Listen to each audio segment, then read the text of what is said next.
Imagina que estás en medio de un vasto campamento en el desierto. A tu alrededor se levantan tiendas, el polvo del suelo se eleva con cada paso y el sonido de miles de familias se mezcla con el viento que sopla entre las montañas. El pueblo de Israel, guiado por Dios, se prepara para un viaje que no es solo físico, sino también espiritual. Cada capítulo de este libro nos adentra en un recorrido de organización, pruebas, obediencia y fe. Números 1. El Señor ordena a Moisés que haga un censo del pueblo de Israel. Tribu por tribu, hombre por hombre, desde 20 años arriba, aquellos que podrían salir a la guerra son contados. Era una forma de establecer orden, de saber que cada vida tenía un lugar y propósito. Más de 600,000 hombres fueron registrados, sin contar a los levitas, quienes serían apartados para el servicio en el tabernáculo. Reflexión. Dios conoce nuestro nombre, nuestro lugar y nuestra misión. Nadie pasa desapercibido ante sus ojos. Números 2. El campamento recibe una estructura precisa. Cada tribu debía ubicarse alrededor del tabernáculo, siguiendo un orden divino. El tabernáculo era el centro, recordando a todos que Dios estaba en medio de su pueblo. Así, la vida de Israel giraba en torno a la presencia del Señor. Reflexión.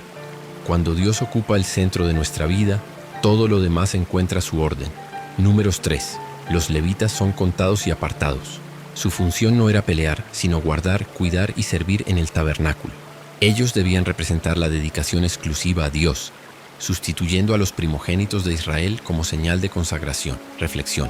El servicio a Dios es un privilegio, y cada llamado tiene un propósito sagrado. Números 4. Cada familia levita recibe responsabilidades específicas. Los coatitas, los gersonitas y los meraritas debían transportar los objetos santos, el mobiliario y las cortinas del tabernáculo. Todo debía hacerse con precisión y reverencia, porque el servicio a Dios era santo. Reflexión. Dios es un Dios de orden, y nuestro servicio a Él debe reflejar respeto y entrega. Número 5. El campamento debía permanecer limpio. Dios ordena separar a los impuros, resolver conflictos de pecado y mantener la santidad entre el pueblo. Incluso se establecen leyes para restaurar la confianza en el matrimonio y en las relaciones humanas. Reflexión. La pureza no solo es física, también es del corazón. Dios desea que vivamos en integridad. Número 6. Se presenta el voto del nazareo. Hombres y mujeres que decidían apartarse voluntariamente para Dios. No podían beber vino, cortar su cabello ni tocar cosas impuras. Este acto era una señal de entrega radical. Además, Dios entrega la bendición sacerdotal. El Señor te bendiga y te guarde. Reflexión. Consagrarse a Dios significa rendir nuestras fuerzas, tiempo y voluntad a su propósito. Número 7. Los príncipes de cada tribu traen ofrendas para la dedicación del altar. Día tras día, uno a uno, presentan sacrificios, recordando que la adoración requiere entrega continua y colectiva. Reflexión. La adoración verdadera es fruto de un corazón agradecido que da con alegría. Números 8. Los levitas son purificados y consagrados públicamente. Dios los recibe como una ofrenda viva, apartada para el servicio. Así, Israel entendía que cada persona debía contribuir al propósito divino. Reflexión. Dios nos llama a ser luz, apartados para reflejar su gloria en todo lo que hacemos. Números 9. El pueblo celebra la Pascua en el desierto, recordando la liberación de Egipto. Dios les muestra su gracia al permitir que incluso los que estaban impuros participen en un tiempo alternativo. Luego, la nube sobre el tabernáculo marca cuándo debían acampar y cuándo debían marchar. Reflexión. Seguir la guía de Dios es la clave para avanzar en el tiempo correcto. Números 10. Dios manda hacer 2 trompetas de plata. Con ellas se convocaba al pueblo, se daba orden de marcha o se anunciaba guerra. La voz de Dios se hacía escuchar en medio del campamento. Al partir, el pueblo marcha por primera vez, con la nube como su guía. Reflexión. Cuando escuchamos la voz de Dios y caminamos bajo su guía, siempre avanzamos seguros. Números 11. El pueblo comienza a quejarse. Aunque Dios les provee maná, claman por carne. El descontento despierta la ira del Señor, pero aún así les concede codornices. Moisés siente el peso de conducir a la multitud, y Dios comparte su espíritu con 70 ancianos que lo ayudan en la carga. Reflexión. La gratitud abre puertas de bendición. La queja solo trae cansancio y vacío. Números 12. María y Aarón murmuran contra Moisés, pero Dios defiende a su siervo. María es castigada con lepra, y el campamento se detiene hasta que ella es restaurada. El Señor muestra que la humildad y obediencia valen más que el orgullo. Reflexión. El verdadero liderazgo no es exaltarse, sino caminar en humildad delante de Dios. Números 13. Moisés envía 2 espías a explorar la tierra prometida. Ellos ven frutos abundantes, pero también gigantes. 10 de ellos siembran miedo, mientras que Josué y Caleb animan a confiar en Dios. El pueblo, sin embargo, se inclina al temor. Reflexión. La fe ve las promesas de Dios más grandes que los gigantes del camino. Números 14. El pueblo se rebela, llorando y deseando volver a Egipto. Dios se enoja por su incredulidad, pero a través de Moisés muestra misericordia. Sin embargo, decreta que esa generación no entrará en la tierra prometida, excepto Josué y Caleb. Reflexión.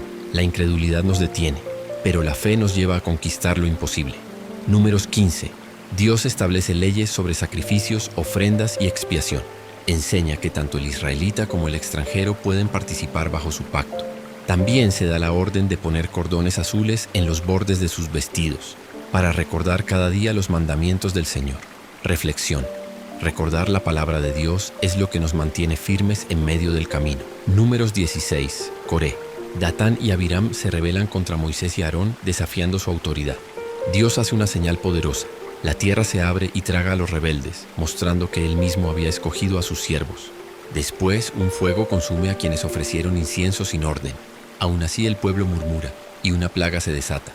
Pero Aarón intercede poniéndose entre los muertos y los vivos. Reflexión. Rebelarse contra lo que Dios ha establecido trae ruina, pero la intercesión abre camino a la misericordia.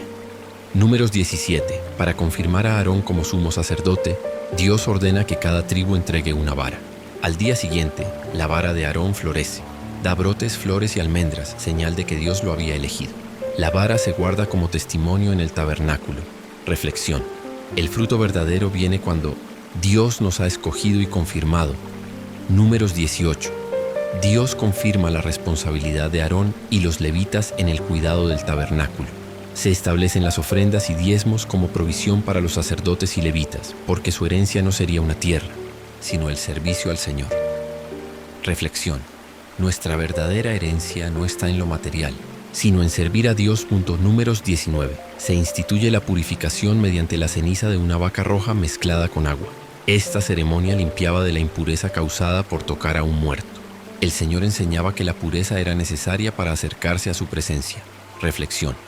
La pureza espiritual es esencial para mantenernos cerca de Dios. Números 20. En Cades muere María, hermana de Moisés. El pueblo vuelve a quejarse por agua, y Moisés, en su enojo, golpea la roca en lugar de hablarle como Dios había mandado. El agua brota, pero esa desobediencia costará a Moisés y Aarón entrar en la tierra prometida. Poco después muere Aarón, y su hijo Eleazar lo sucede en el sacerdocio. Reflexión. La obediencia exacta a Dios importa más que nuestras emociones. Números 21. El pueblo vence a los cananeos, pero nuevamente murmura contra Dios como castigo. Serpientes venenosas los hieren y muchos mueren. Moisés intercede y Dios ordena levantar una serpiente de bronce. Quien la miraba, vivía.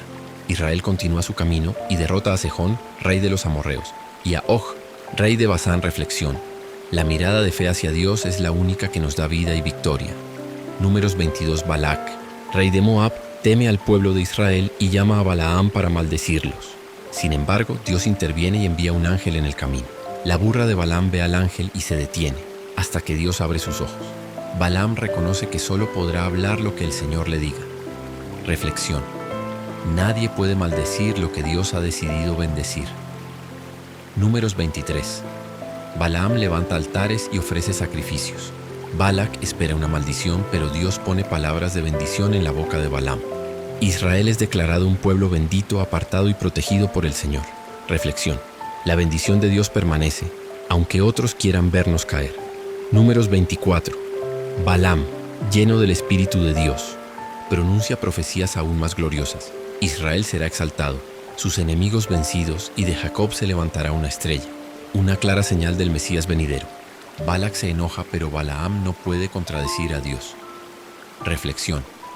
El plan de Dios siempre se cumple, aunque el mundo se oponga. Números 25. El pueblo cae en pecado al unirse con las mujeres moabitas y adorar a sus dioses. La ira de Dios se enciende y una plaga mata a muchos.